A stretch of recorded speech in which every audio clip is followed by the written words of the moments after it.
Bonjour à tous, voici une petite vidéo qui s'adresse en particulier à ma classe 71 et qui porte sur un extrait de la lettre 24 des lettres persanes de Montesquieu. Il s'agit, et ça pourrait aider peut-être d'autres personnes qui ont à étudier ce texte-là, de à travers ce texte-là, approcher un peu ce qu'était la philosophie des Lumières. Alors, la première question qui vous était posée sur ces lettres persanes de Montesquieu, c'était les lettres persanes de Montesquieu sont un roman épistolaire. Qu'est-ce que c'est? Alors, qu'est-ce qu'un roman épistolaire? C'est un roman qui est écrit à partir de lettres. Généralement, l'auteur nous raconte comment il a trouvé ces lettres. Dans la plupart des cas, enfin quasiment toujours, ce sont des lettres qui sont toutes écrites directement par l'auteur, mais il nous fait croire dans une fiction qu'il a retrouvé les lettres. Dans le cas des lettres persanes de Montesquieu, on a une petite introduction au début du livre qui dit que ces lettres appartenaient à des Persans, des habitants de la Perse, qui correspond à l'Iran actuel, qui était venu donc en voyage en France et qui habitait avec lui. Les Persans qui écrivent ici étaient logés avec moi, nous passions notre vie ensemble. Comme ils me regardaient comme un homme d'un autre monde, ils ne me cachaient rien. En effet, des gens transplantés si loin ne pouvaient plus avoir de secrets. Ils me communiquaient la plupart de leurs lettres, je les copiais, j'en surpris même quelques-unes dont ils se seraient bien gardés de me faire confidence, tant elles étaient mortifiantes pour la vanité et la jalousie persane. Donc on a des lettres que l'auteur aurait trouvées chez ces persans, des lettres qu'ils ont envoyées, d'autres qu'ils ont reçues jusqu'en Perse. Voilà. Donc, si j'en viens maintenant à l'extrait de la lettre 24 que vous aviez à traiter, la question 2, dans cet extrait, à qui s'adresse à qui? Donc, il est écrit Rika à Ibn à Smyrne.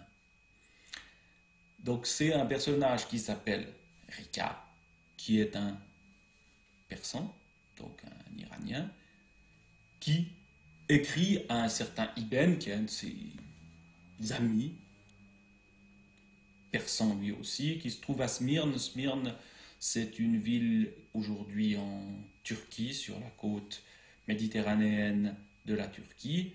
Et donc, on a leur correspondance. Le persan qui se trouve à Paris écrit à son ami qui se trouve à Smyrne.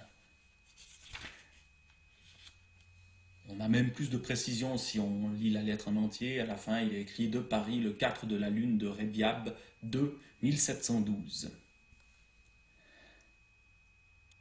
Voilà pour les personnages. On n'a pas besoin d'en savoir beaucoup plus. Ce sont des persans. Mais rappelons que ce n'est pas vraiment des personnes qui écrivent, mais Monsieur Montesquieu qui tout à fait tout ce qu'il y a de plus français. Troisième question, le roi de France. Le roi de France est présenté dans l'extrait comme un grand magicien et on essaie d'expliquer pourquoi le roi de France est présenté comme un grand magicien. Une première remarque qu'il faut faire avant de répondre à cette question, je viens de vous dire 1712, la date où est censée être écrite cette lettre. Le roman, les lettres persanes, est publié en 1721. Il y a un grand changement qui a lieu dans la royauté française entre ces deux dates. En 1715 meurt le roi Louis XIV. Louis XIV, c'est le plus long règne de l'histoire de France, c'est un des plus longs règnes de l'histoire tout court. Et en 1712, donc date où est écrite cette lettre, Louis XIV est encore au pouvoir. Il y est depuis 1643, donc il y est depuis 70 ans au pouvoir. Donc c'est vraiment le roi qui est là depuis toujours, un peu comme la reine d'Angleterre pour nous. Mais en plus, le roi Louis XIV, c'est le roi Soleil, c'est le roi qui a un pouvoir absolu, ce qu'on appelle la monarchie absolue de droit divin. C'est Dieu qui a donné au roi Louis XIV le pouvoir sur le royaume de France et il y a tous les droits. Donc voilà la situation. Sauf que le texte, lui, est publié après la mort de Louis XIV, au moment où son arrière-petit-fils Louis XV est roi, mais il est encore enfant, et on est dans ce qu'on appelle une régence, c'est-à-dire que vous avez des gens qui gouvernent à la place du roi qui est trop jeune pour le faire. Et qui est une période d'ailleurs assez mouvementée en France, où ça se relâche un peu. Bref, ce texte-là donc nous parle de Louis XIV sans doute d'une manière dont on n'aurait pas pu le faire du vivant de Louis XIV. Alors, le roi grand magicien, si je reviens à la question qui vous était posée. Donc vous avez ce passage très intéressant. D'ailleurs, ce roi est un grand magicien. Il exerce son empire sur l'esprit même de ses sujets. Voilà déjà un premier tour de magie. C'est qu'il est capable de faire agir les gens et de les faire penser comme il voudrait qu'ils pensent. Il les fait penser comme il veut. S'il n'a qu'1 million d'écus dans son trésor et qu'il en ait besoin de 2, il n'a qu'à leur persuader qu'un écu en vaut 2. Donc des manipulations comptables qui ont réellement eu lieu, de changements monétaires dont je ne vais pas expliquer les mécanismes économiques ici, j'en serais bien incapable, mais cet élément-là est considéré comme magique par les Persans. S'il a une guerre difficile à soutenir et qu'il n'ait point d'argent, Louis XIV a effectivement mené de nombreuses guerres qui ont coûté très cher à la France. Et à la fin de son pouvoir, il avait effectivement plus d'argent en caisse, mais il trouve quand même moyen de mener sa guerre et de trouver de l'argent qui n'existe pas. On dit un peu plus haut dans le texte qu'il n'a pas de mine d'or, contrairement au roi d'Espagne, son voisin, mais qu'il est quand même capable de trouver de l'argent, d'inventer de l'argent par magie. Donc quand il n'a pas d'argent, qu'est-ce qu'il fait? Il n'a qu'à leur mettre dans la tête qu'un morceau de papier est de l'argent. Et ils en sont aussitôt convaincus. Là aussi, le truc de magie, c'est quoi? C'est l'invention du billet de banque ou du chèque avec lesquels on allait payer sans avoir ce qui était habituellement l'argent à l'époque, c'est-à-dire des pièces faites vraiment en argent ou en or, en métal précieux. Tandis que là, c'est un simple bout de papier qui vaut rien en soi. On arrive à faire croire aux gens que ça vaut quelque chose. Donc ça, c'est aussi quelque chose d'extraordinaire. Puis ça montre l'emprise du roi sur les gens qui sont sous son autorité, qui croient ces choses que les deux personnes voient, enfin que le persan qui s'exprime ici, il y en a un autre qui est avec lui à Paris, que le persan perçoit comme quelque chose de complètement incroyable. Ils se font avoir, ces gens ils se font manipuler.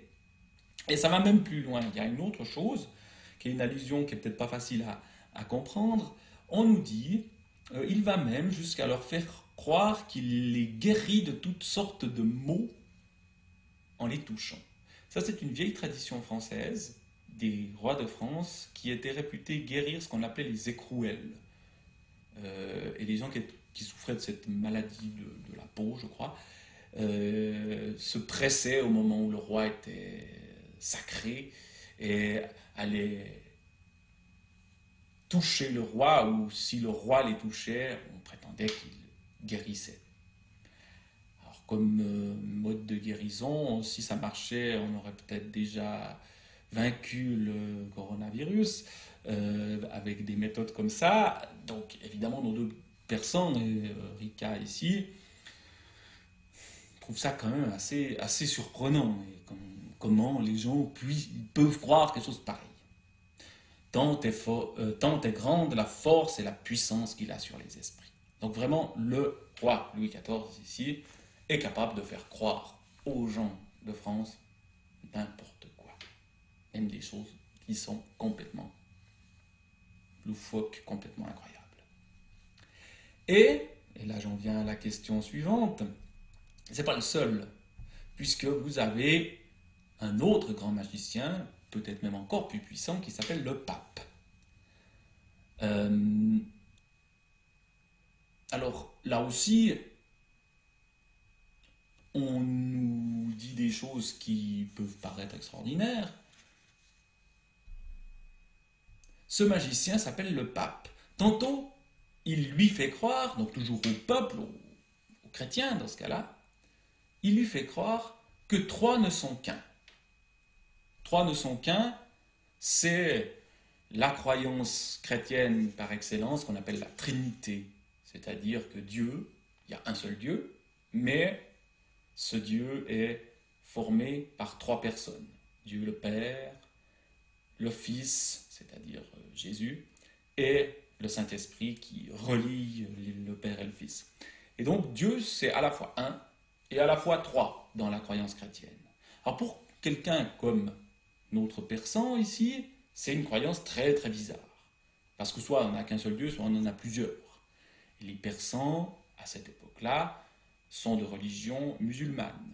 Dans l'islam, le premier dogme, c'est il n'y a qu'un Dieu, Allah, et Mohammed est son prophète. Donc, Mohammed, le prophète, n'est qu'un être humain. Et Dieu, il n'y en a qu'un. Et il n'y en a pas deux ou trois en un comme la lessive. Non, c'est un seul Dieu. Donc là, c'est une première chose qui surprend, et le bon sens, effectivement, est choqué par si c'est 3, c'est 3, si c'est 1, c'est 1, mais ça ne peut pas être les deux à la fois hein, d'un point de vue mathématique. Et puis, il y a d'autres allusions à la religion chrétienne ou catholique qui sont présentes ici dans cette manière de parler du pape, que le pain qu'on mange n'est pas du pain, ou que le vin qu'on boit n'est pas du vin. Ça, c'est ce qu'on appelle l'Eucharistie, c'est-à-dire le moment dans la messe où effectivement on va manger du pain ou une hostie en disant le corps du Christ, ou on boit du vin en disant le sang du Christ. Et donc ce qui surprend les deux persans, et ce persan-là en particulier, c'est que on puisse dire du pain, que c'est pas du pain, mais que c'est le corps d'une personne. Et que le vin soit du sang, alors que c'est du vin. Ils ont vu la coupe de vin, c'est réellement du vin, avec un peu d'eau mélangée, mais pas du sang. Donc là aussi, ils sont surpris et ils ne comprennent pas comment ce pape, ce grand magicien qui s'appelle le pape, parvient à faire croire aux gens des choses dont eux voient qu'elles sont fausses, en tout cas qu'elles ont l'air fausses. Donc voilà pour ces deux grands magiciens que sont le roi et le pape selon le personnage de Rica ici. Alors pourquoi, maintenant la question 5, pour quelle raison Montesquieu invente-t-il la parole de ces deux persans? Ici on n'en a qu'une, mais l'autre persan dit à peu près la même chose, qui découvre l'Europe. Et quel effet ça crée sur le lecteur? On voit assez bien à travers les exemples qu'on vient de voir sur le roi magicien, sur le pape, que ça permet un regard extérieur sur des choses qui apparaissent normales aux gens qui vivent depuis longtemps en France ou en Europe. Typiquement, ces manipulations monétaires du roi de France pour pouvoir faire la guerre, les gens sont habitués à ces choses-là, ou se sont habitués à l'idée que Dieu, c'est trois personnes. Dans le christianisme, c'est comme ça depuis très longtemps. Donc on ne remet plus en cause ces dogmes, c'est-à-dire des idées, justement, qu'on ne peut pas remettre en cause. Donc, ça permet un regard extérieur de dire aux Européens, aux Français, vous avez l'impression que c'est normal ça. Mais vu de l'extérieur, c'est vraiment très bizarre.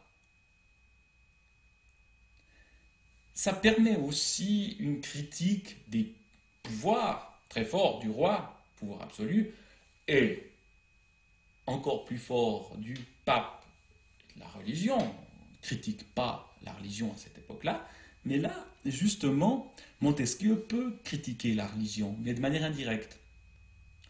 De dire directement le fait qu'il y ait trois personnes dans Dieu, c'est quelque chose d'absurde. Si vous dites ça, à cette époque-là, on vous accuse d'être un mauvais croyant, d'être quelqu'un qui veut détruire la société chrétienne, et donc vous risquez d'avoir de gros soucis. Même chose si vous critiquez la croyance dans le pain qui devient corps du Christ, etc. C'est des choses qu'on ne critique pas directement. Mais comme là, nos deux personnages viennent de l'extérieur, qu'ils sont de religion musulmane, donc ils ne croient pas à ces dogmes chrétiens, ben, Montesquieu peut indirectement en montrer les limites ou les absurdités. Donc c'est une manière de critiquer son époque. Et ça me permet de rejoindre la dernière question.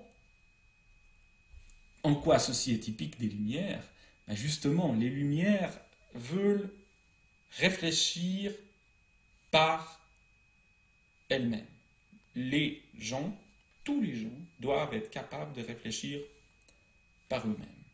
Donc, on doit faire abstraction des pouvoirs politiques et religieux, le roi, le pape, et prendre position sur ce qu'il nous propose par sa seule raison, en réfléchissant tout seul. Et typiquement, que va faire le lecteur? Il va se dire, ah ben, effectivement, ces histoires monétaires, ces histoires religieuses, là, si on les regarde sans être sous le pouvoir du roi ou du pape, il y a des choses pas logiques. Que trois ne font qu'un, mathématiquement, ça marche pas. Soit c'est 3, soit c'est 1, mais ça ne peut pas être les deux en même temps. Donc, on voit qu'il y a une manière d'inciter les gens à penser par eux-mêmes. Et ça, c'est vraiment l'idée principale des Lumières. On va le faire par l'encyclopédie, vous avez déjà vu des éléments là-dessus, où justement on va leur donner les connaissances aux gens pour qu'ils puissent, à travers ces connaissances, se faire leur propre avis sur ce qu'on leur raconte. Esprit critique. Mais on le fait de manière indirecte, à travers aussi une lecture agréable. C'est un roman qu'on est en train de lire, c'est pas un traité de philosophie très sérieux ou un traité religieux extrêmement compliqué. Mais c'est des personnages qui s'écrivent, qui vivent des choses. Il y a même un côté assez comique à la manière dont ils parlent. Donc on le fait d'une manière qui est agréable et ces lettres persanes vont être un grand succès. Beaucoup de gens vont aller lire ce livre-là à l'époque. Aujourd'hui, on le lit surtout dans les écoles pour parler de la philosophie des Lumières. C'est un peu un des premiers livres marquants de cette philosophie-là. Mais à l'époque, c'est vraiment quelque chose de tout neuf qui va faire réfléchir les gens. Donc ça marche assez bien et ça va lancer, si vous voulez, ce mouvement de la philosophie des Lumières qui va avoir beaucoup d'influence et qui, beaucoup plus tard, va être l'une des causes de la Révolution française et que le roi si puissant, son arrière-petit-fils, à ce Louis XIV dont on parle là, Louis XVI, va être non seulement éjecté du pouvoir, mais même guillotiné par le peuple, ce qui n'aurait été absolument pas possible et imaginable à l'époque de Louis XIV, mais après les Lumières. Et en ayant semé le doute sur la réalité du pouvoir des rois, ce genre d'extravité qui consiste à tuer les rois devient possible. Voilà, je ne vais pas aller plus loin, j'ai déjà pas mal parlé sur donc ces lettres persanes de Montesquieu. À bientôt pour de nouvelles aventures littéraires sur Voltaire ou Rousseau. Et je vous souhaite une bonne fin de